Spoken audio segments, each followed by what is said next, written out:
Welcome back to what is something a bit new for me. This is the first year that I've ever kept a reading journal, and I thought it was about time I start using it to do actual proper book reviews. Now the format this month is not quite what I would like, but there is always room for improvement. So I'm starting off with just filling in some of my stats pages, where my TBR started, where it ended, and what books I bought. There were an embarrassing number of books in March. I'm supposed to be on a book buying ban, but it didn't work very well. Anyways, so I'm filling out some basic stats, and then I'm gonna fill out the list of books I read this month. I read 13 books, mostly in the fantasy and romance genre, but some in the literary fiction genre.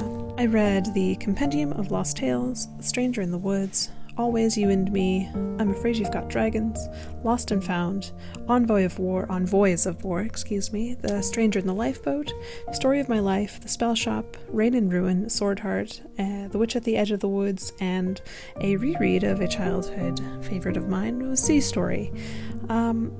So it's a fairly average month for me. You can see here that I'm just filling out author names and ratings and whatnot. The straight lines through the stars, that's a 5-star rating. I was just too lazy to actually color in the individual stars.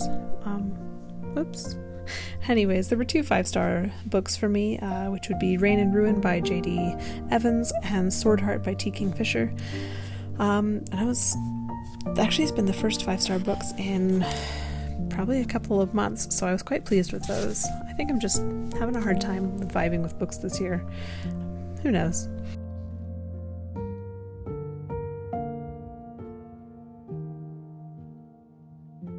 So I'm going to start moving on to filling out the bookshelves. I don't know why, I like coloring in the books. I'm trying to do a different color for each book unless it's in a series, and then I'll do the same color, but I didn't read any series this month.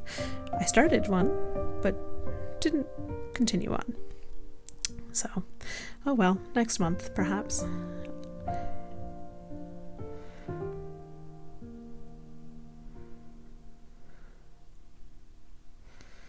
So now I'm going to move into some of the book review spreads. What I will be doing next month is short half-page book reviews for every book instead of just doing 3 larger spreads for the standout books that I enjoyed quite a bit. But anyways, so the first spread is for the Emily Wilde's Compendium of Lost Tales by Heather Fawcett. This is the 3rd book in the Emily Wilde series. It's a cozy fantasy series about a scholar who is a scholar of fae and fairies and ends up having to deal with a fairy prince. And this book, she is helping Wendell get his kingdom back and keep the throne from his evil stepmother. I liked the book quite a bit. I will say it was a bit predictable, given that I knew everything, of course, being a cozy fantasy, was going to end well, and well, it pretty much followed the pattern of the first 2 books. That isn't to say I didn't enjoy it, I just felt like this was a bit more familiar than the first 2 books, and so I didn't find it quite as unique. I still think it was a good conclusion to the trilogy, though. I probably wouldn't continue if there were a 4th book, because I don't think we need any more.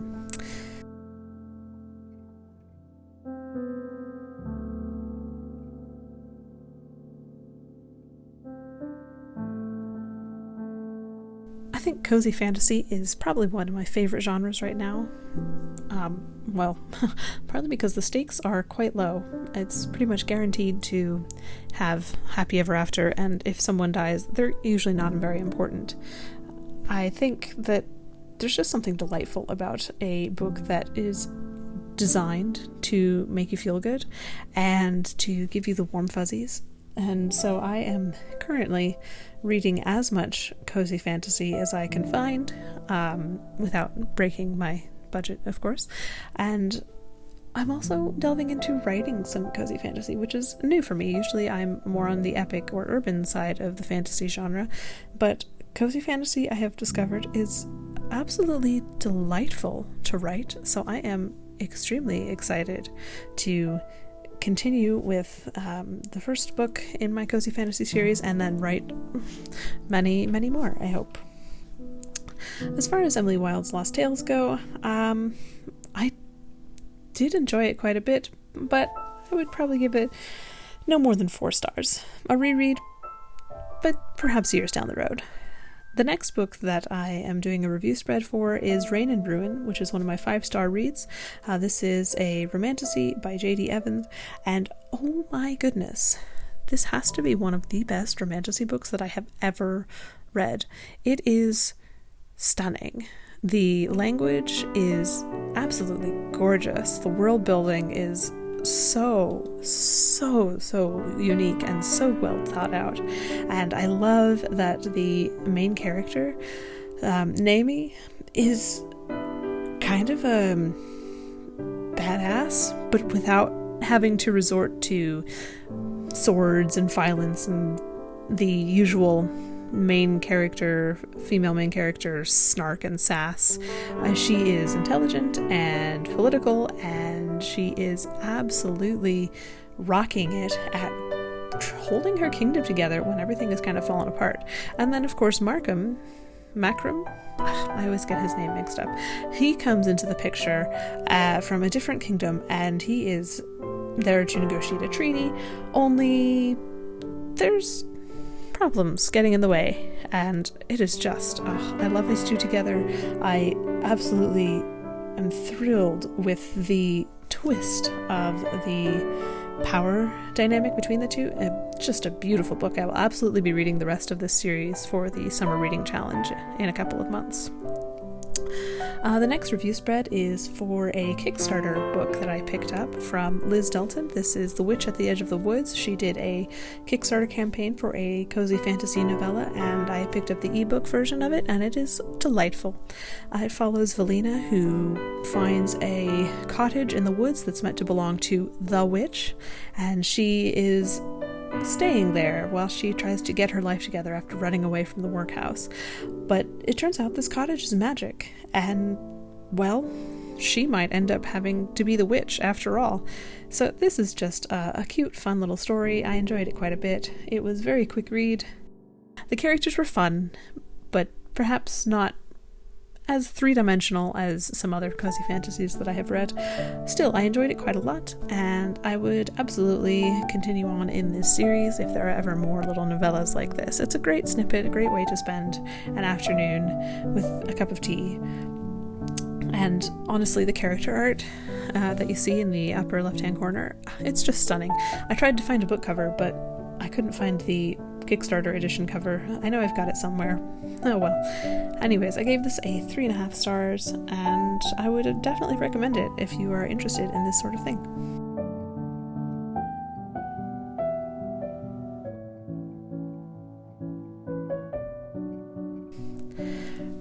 So I didn't really have time to do review spreads on the rest of the books that I read for March, so what I ended up doing instead is just putting the pictures of the cover in, and then hoping that it'll be good enough to jog my memory, that combined with the stats page. So what I'll probably do for next month is, as I go through the month, I will do individual book reviews, just a half-page spread for each book, and then compile it all at the end of the month, and that way I'll have a bit more time to put these together, and it won't be quite so all over the place. Anyways, I'm still new at this book journaling thing. I'm going to do my best and figure it out, and you can help me if you have any advice on how to do this without wasting too much time. Although I do love putting together the pretty decorations for each book. It makes me very happy. Anyways, at this point I'm going back and filling in some of my overarching pages that I have. I have books that I'm judging for the Indie Ink Awards and a couple of book bingos that I'm filling out. Honestly, these are more just for fun than anything. There's nothing particularly fancy. I'm not doing any challenges with anybody. It's just my own personal interest and seeing what sort of things I can come up with. I'll probably do something a little more structured next year, but for now, it keeps me entertained. I've colored in each book according to the month's color that I picked out, and just go from there. I've got a book bracket, which I've never done before. I'm not sure I'm enjoying it, but it's an interesting exercise to see what books I thought really stood out each month. This month, of course, was Rain and Ruin. And then filling out an A to Z challenge, just because I'm curious to see if I can do it. I think Q is going to be my downfall. We'll see.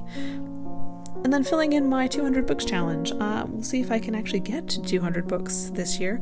I'm a little behind to where I would like to be, but oh well, if I don't make it, then I don't make it. Still, 13 books this month was pretty good. Then just filling out, how many ebooks, how many physical books. I haven't actually done any audiobooks this year. I'm just the slowest audiobook listener ever, really. It's a bit sad. I'll work on it. And that's it. I hope you enjoyed, and I will see you next month.